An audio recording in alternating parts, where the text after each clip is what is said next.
नमस्कार, मैं Kulbhushan Sharma KB24 news से। साथियों, हम आपको अध्यापक संघर्ष की लगातार स्टोरी सुना रहे हैं कि किस प्रकार से अध्यापक संगठन ने उस समय के तानाशाह बंसीलाल के साथ टक्कर ली और किस प्रकार आंदोलन की रूपरेखा बनाते हुए सरकार से अध्यापकों को सुविधाएं दिलाने का काम किया। मैंने पिछली कड़ी में आपको बताया था कि 14 जनवरी 1973 को एक विशाल रैली रोहतक रामलीला ग्राउंड के अंदर की गई, जिससे उत्साहित होकर साथियों ने अगला कार्यक्रम 22 जनवरी को मीटिंग करके भूख हड़ताल का रखना था। उसकी रूपरेखा तैयार करने के लिए 22 को मीटिंग हुई और सबसे पहले स्टेट बॉडी के दो नेता चंद्र प्रकाश, उप प्रधान हरियाणा राज्य के अध्यापक संघ, व रामदत्त शर्मा, जनरल सेक्रेटरी हरियाणा राज्य के अध्यापक संघ से शुरुआत की गई कि वह दोनों साथी चंडीगढ़ के अंदर मुख्यमंत्री निवास के सामने क्रमिक भूख हड़ताल पर बैठेंगे 48 घंटे के लिए। और उसके बाद जींद जिला के साथी 27 जनवरी को 23 जनवरी से 25 तक स्टेट बॉडी के साथी बैठेंगे। 25 जनवरी को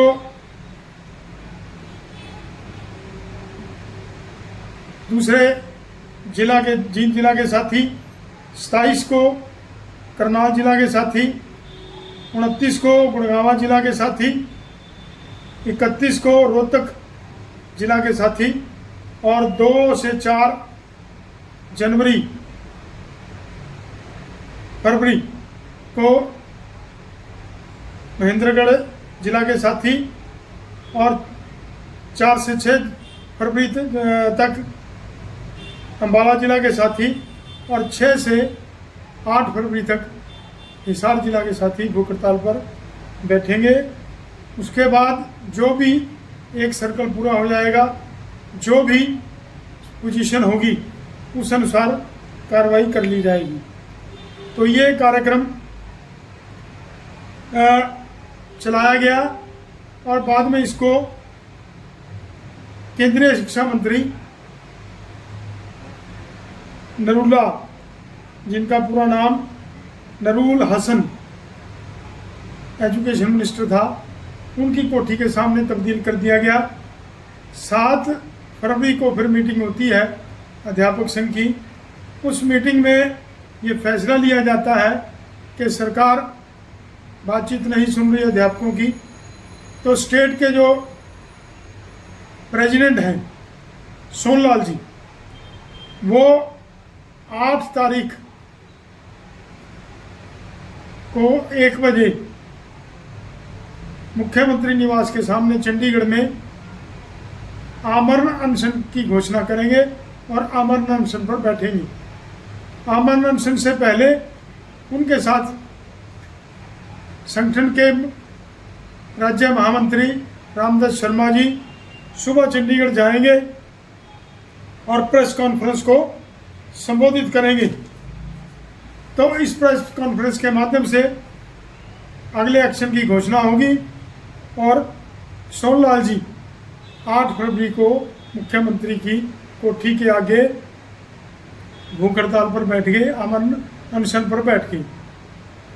सरकार के ऊपर इसका क्या असर होना है, क्या असर हुआ, वो हम बीच बीच में आपको बताते रहेंगे। और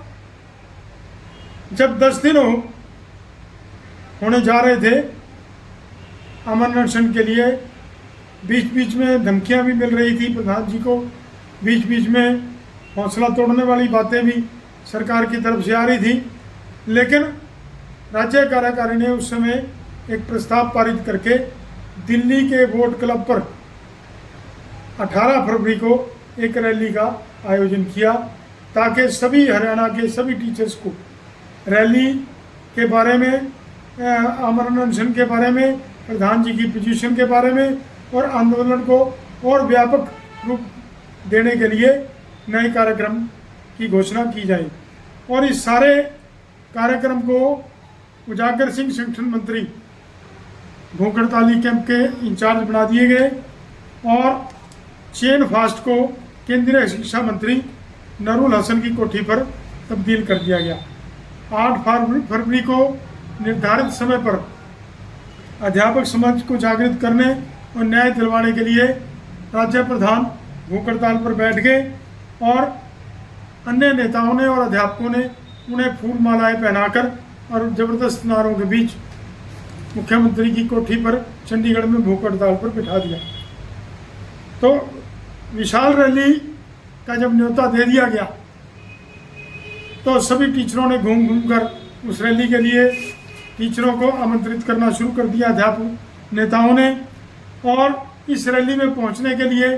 टीचरों के अंदर बहुत ज़्यादा रोष था, जोश भी था और राज्य प्रधान जी के स्वास्थ्य को लेकर भी लोग चिंतित थे, अध्यापक चिंतित थे। और रैली की अध्यक्षता करने के लिए, क्योंकि प्रधान जी भूख हड़ताल पर बैठे थे, त्रिलोचन सिंह राणा प्रधान उत्तरी भारत राजकीय शिक्षक संघ तालमेल कमेटी तथा प्रधान पंजाब गवर्नमेंट टीचर यूनियन को अध्यक्ष बनाया गया और मंच संचालन जो है रामदत्त शर्मा महामंत्री हरियाणा राज्य के अध्यापक संघ ने किया। सबसे पहले अध्यापकों को न्याय दिलवाने के लिए व न्याय संगत मांगों को लेकर पिछले 5 वर्षों का जो कार्यक्रम था, पिछले 5 वर्षों में जो अध्यापक संघ ने काम किए थे, जो अध्यापक संघ ने आंदोलन किया था, उसके बारे में सभी टीचर्स को बताया गया। और उन 5 वर्षों में सरकार की तरफ से जो प्रताड़नाएं, जो विक्टिमाइजेशन टीचर्स की गई, टीचर नेताओं की गई, उसका खुलासा सभी टीचर्स को किया गया। इस अवसर पर रैली को संबोधित करने वाले के पूरे प्रदेश से, हरियाणा से, दिल्ली से, पंजाब से, चंडीगढ़ से और अन्य राज्यों से और राजनीतिक पार्टियों के नेताओं ने भी इस रैली के अंदर भाग लिया। उनके नाम भी मैं आपको पढ़कर सुनाऊंगा। रैली के अंदर SM Banerjee MP CPI, Satish Loomba CPI, Gayatri Devi अध्यापक नेता, Shashi Bhushan MP Congress ruling,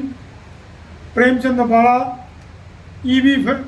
फ्राइन general secretary AIFA, G Vishwanathan MP DMK,